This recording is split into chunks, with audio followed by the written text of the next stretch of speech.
আসসালামু আলাইকুম। আপনাদের সবাইকে স্বাগত জানাচ্ছি এখনকার আন্তর্জাতিক সংবাদে।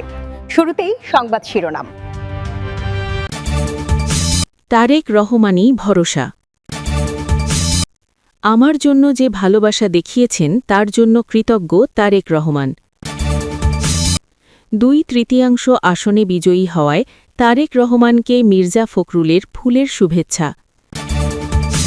তারেক রহমানকে বিশ্বনেতাদের অভিনন্দন। এতক্ষণ শুনছিলেন সংবাদ শিরোনাম, এখন বিস্তারিত। বিএনপির দীর্ঘদিনের ফ্যাসিবাদী বিরোধী লড়াই সংগ্রামের পটভূমিতেই সংঘটিত হয়েছিল 2024-এর 5 আগস্টের ঐতিহাসিক ছাত্র জনতার গণ অভ্যুত্থান।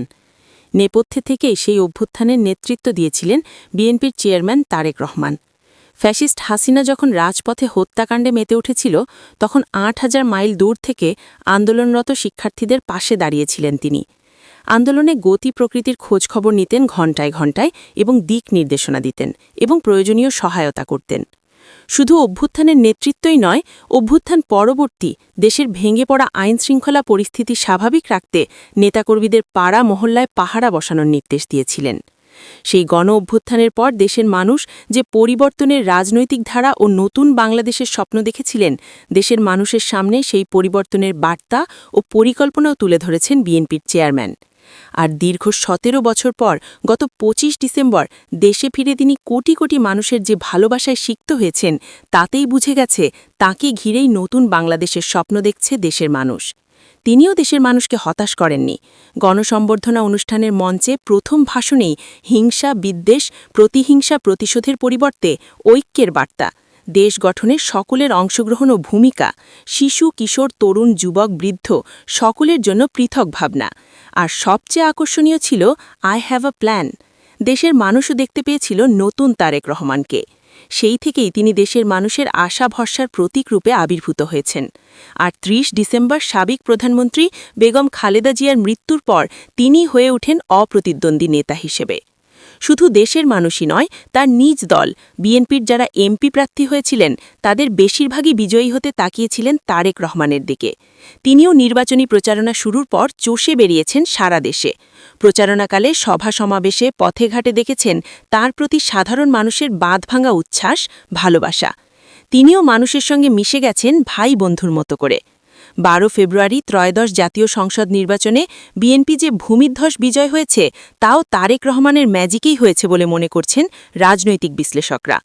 তারা বলছেন, বিএনপির প্রতিষ্ঠাতা শহীদ প্রেসিডেন্ট জিয়াউর রহমান, সাবেক প্রধানমন্ত্রী বেগম খালেদা জিয়ার জনপ্রিয়তা যে উচ্চতায় উঠেছেন, তাদের ছায়া থেকে শুরু করলেও ইতোমধ্যে নিজেকে মেলে ধরতে পেরেছেন তারেক। তার প্রাথমিক চ্যালেঞ্জ ছিল বেগম খালেদা জিয়ার মৃত্যুর পর দলকে নেতৃত্ব দেয়া এবং একই সঙ্গে একটি নির্বাচনে দলকে বিজয়ী করা। সেই চ্যালেঞ্জে তিনি খুব ভালোভাবেই উতরে গেছেন। তবে এখন তার সামনে চ্যালেঞ্জ হচ্ছে সরকার প্রধান হিসেবে ভেঙে পড়া অর্থনীতি চাঙ্গা করা। দেশের মানুষ যে বুক ভরা আশা নিয়ে তার দিকে তাকিয়ে আছে, তাদের সেই আশা পূরণ করা। তিনি যদি এটি করতে সক্ষম হন, তাহলে জনপ্রিয়তায় হয়তো আরও অনেক উচ্চতায় নিজেকে নিয়ে যেতে পারবেন তারেক রহমান। ত্রয়োদশ জাতীয় সংসদ নির্বাচনে 2/3 বেশি আসন পেয়ে সরকার গঠন করতে যাচ্ছে বিএনপি। এবারে নির্বাচনের মধ্যে দিয়ে প্রায় 2 যুগ পর সরকার গঠন করতে যাচ্ছে দলটি। বিএনপির চেয়ারম্যান তারেক রহমান দেশের পরবর্তী প্রধানমন্ত্রী হচ্ছেন। দলটি এই ঘোষণা আগেই দিয়েছে। তারেক রহমানের এই বিজয়ে ইতোমধ্যে বিশ্বের বিভিন্ন দেশও ইতোমধ্যে তাকে শুভেচ্ছা জানিয়েছেন, তার সঙ্গে কাজ করার অঙ্গীকার ব্যক্ত করেছেন। একইভাবে তারেক রহমান ও তার দল বিজয়ী হওয়ার পর আগামী দিনের প্রধানমন্ত্রী তারেক রহমানের দিকেই তাকিয়ে আছেন দেশের মানুষ। তার হাত ধরেই বাংলাদেশের ভেঙে পড়া অর্থনীতি পুনরুদ্ধার, বেকার সমস্যার সমাধান, দুর্নীতি দমন, বৈষম্য নিরসন সহ নতুন বাংলাদেশের অগ্রযাত্রা দেখতে চান তারা। ত্রয়োদশ জাতীয় সংসদ নির্বাচনে ঐতিহাসিক বিজয় অর্জন করেছে বাংলাদেশ জাতীয়তাবাদী দল বিএনপি। ঢাকা 17 ও বগুড়া 6 আসন থেকে বিজয়ী হয়েছেন দলটির চেয়ারম্যান তারেক রহমান। এই জন্য সবাইকে ধন্যবাদ জানিয়েছেন তিনি।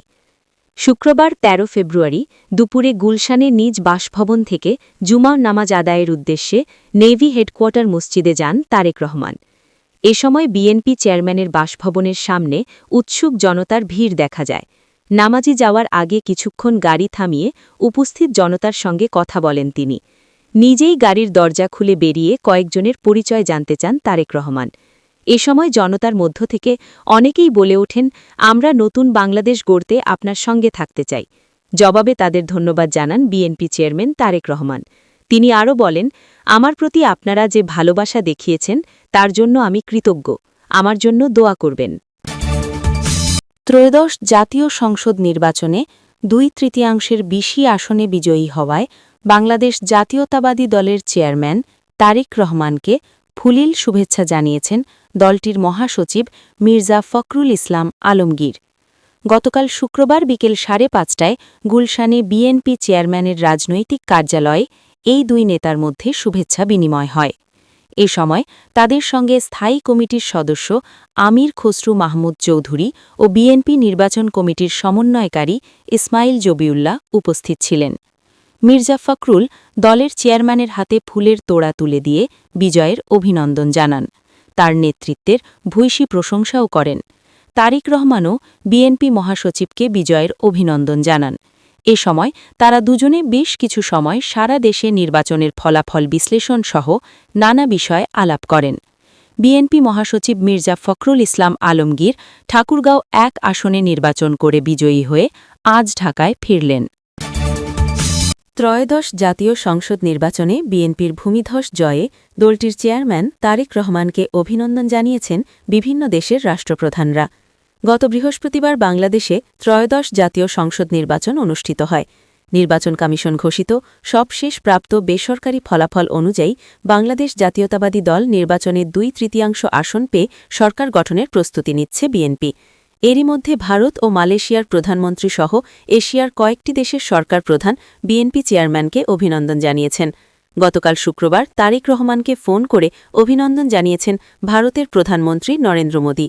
সামাজিক যোগাযোগ মাধ্যম এক্সে দেওয়া পোস্টে তিনি বলেন, বাংলাদেশের সাবেক প্রধানমন্ত্রী খালেদা জিয়ার ছেলে তারেক রহমানের সঙ্গে কথা বলতে পেরে আমি আনন্দিত এবং বাংলাদেশের জনগণের প্রত্যাশা পূরণে তার প্রচেষ্টার প্রতি শুভেচ্ছা ও সমর্থন জানিয়েছি।